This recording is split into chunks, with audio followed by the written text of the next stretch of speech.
Hap around the house, we have a broken handle on our fairly expensive storm door. I took it apart, and inside here, this is all riveted together. It's not serviceable from the inside anyways, and if you take the rivets off, there's a heavy spring. I would take it off and show you, but to line these two screws up, I remember when I put this together and the many loving words that I had for this. I don't want to do that again. I took it apart yesterday and put it back together. It's a pain in the butt to get all those those two screws to align in here. They made it in such a way it's kind of difficult. So take my word for it. This is a $45 part. It's not serviceable. What happened was there's supposed to be a snap ring that goes on there, and the back of the whole assembly of this handle just broke right off. It's about 10 years old, but it's 45 bucks, but I think we can put a set screw on it. So if you look, see how deep that shaft goes into the handle itself? What we're going to do is we're going to mark it with a Sharpie where we think that should go. I think it has to go about right there. See that? So let's take this off and just check our work. Yeah, see, we're going to put a 1/4 set screw in there. See that? Can you see that? It's going to go on the bottom, but I marked it on the top. We'll just go around the bottom part and make our hole, tap our hole, and we will install this. I think I might even divot, put a little drill mark on that. We'll see how it works. But that's the plan. Got her down in the basement. Let me pull up my stool to work here. What we'll have to do is, again, this is how it sits on the door, just like this. Here's our mark that we made outside. Here's our mark that we made on the bottom. I just transferred it around with my Sharpie. Get that out of the way. Now you're going to need to prick punch this. So grab your prick punch. Kind of try to get her on the bottom side. Doesn't have to be perfect, just has to be good. Just like that. I'm going to hit it one more time too, just for fun. Alright, that should do. Now, I'm going to use something called, what the heck did they used to call these? I don't know. It's a starter bit basically. I don't know what the technical term is, but in the shop I've always called it a starter bit. Now you should put your safety glasses on for this because this thing can go flying. It doesn't, but could.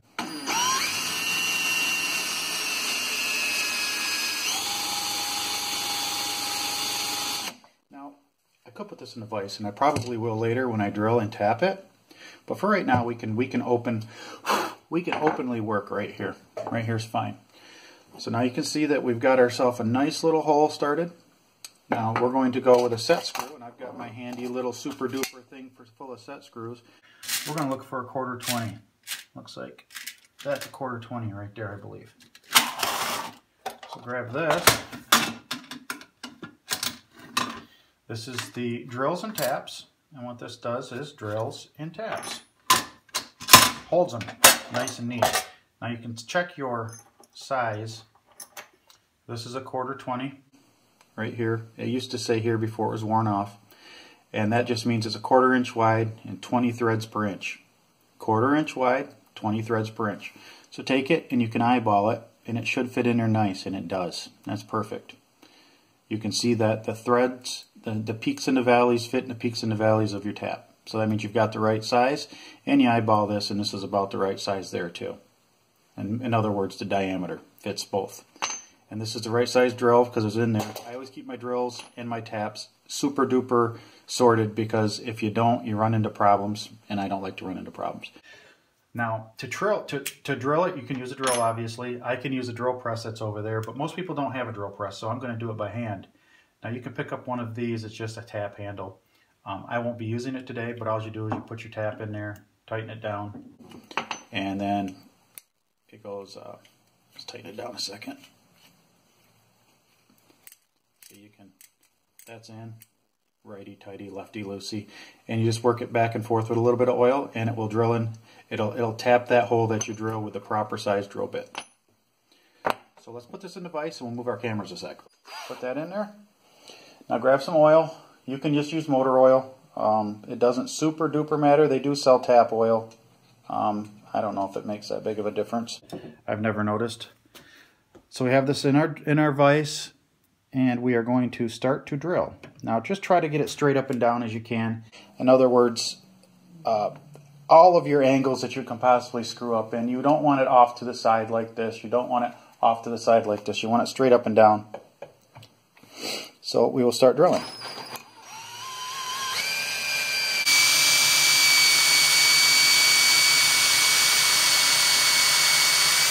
Okay, now I need to tighten that down because it just moved in my vise. So straighten it back up. Really tighten it down, and these are just a couple of paint stirrers that I grabbed and broke off and put in the vise, so I don't mark this up too bad. Let's continue to drill.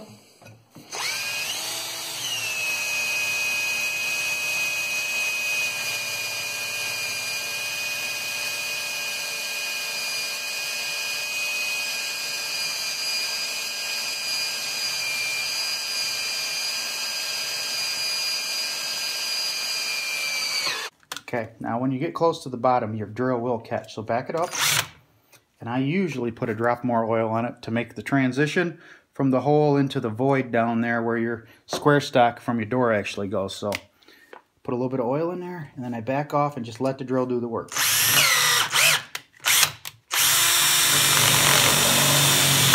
There it is, we're through. Grab a rag, clean up your drill before you put it back into your drill index, so that's nice and clean. Now you grab your tap. Now this is where you have to kind of be careful, because you will break taps off. Taps are hard. They have to be harder than the steel that they're actually machining, better known as putting threads in. Because when you're putting threads in, you're basically machining the steel. Put a little bit of oil on it, like that. Make sure your drill will slip, and just work it back and forth. See that? See that? See how easy it was? Sometimes it ain't that easy. That was surprisingly easy. Usually you'll catch it, you'll get that, you back off, you start again, it goes a little further, and then it catches. But that went incredibly easy. That went surprisingly easy. So again, you clean off your tap with your towel, clean it off so when you put it back in your index, it's clean. This is an 1/8 inch Allen right here. So you just put it in the keister of the set screw, and you line it up. And sometimes you kind of have to work it a little bit because it's a brand new thread, and they can sometimes be a little touchy. Okay, there, we're in. Now let's see if we can get you to see where that comes through. I don't know if you can see that or not. If not, I'll cut it out. But there it is. All right, let's move upstairs and put this in. Back outside, and we have our handle. And when I took it apart, well, actually when it fell apart, there was this little plastic washer that went between the handle and the door. So let's put that back in. Hang on, there's somebody turning around in the driveway. Now make sure that this isn't sharp. So turn in your set screw. Turn it all the way in. Make sure this isn't sharp so when someone goes to grab the handle, they don't cut their freaking hand wide open. That'd be terrible. So it isn't sharp. So back your set screw out so it'll go onto the shaft. Now I took this apart initially. There was this little plastic, I don't know, washer between the door and the handle. So let's put that back on. Slide it onto the shaft there. Push it all the way back, and let's tighten it down.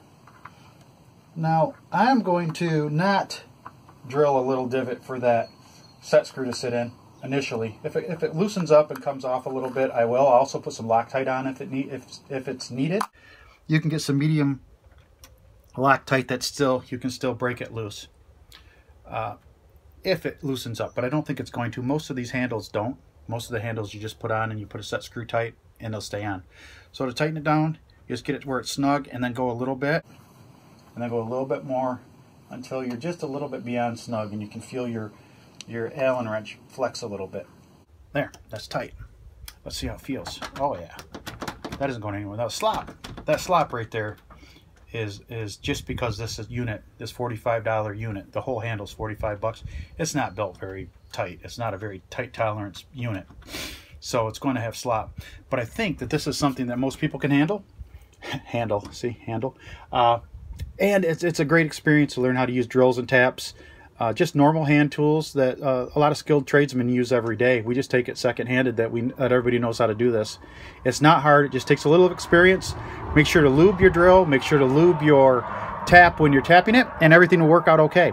This is Hap for Hap Around the House. Hit the like button if you liked the video. Consider subscribing to our channel, and we'll see you next time on Hap Around the House.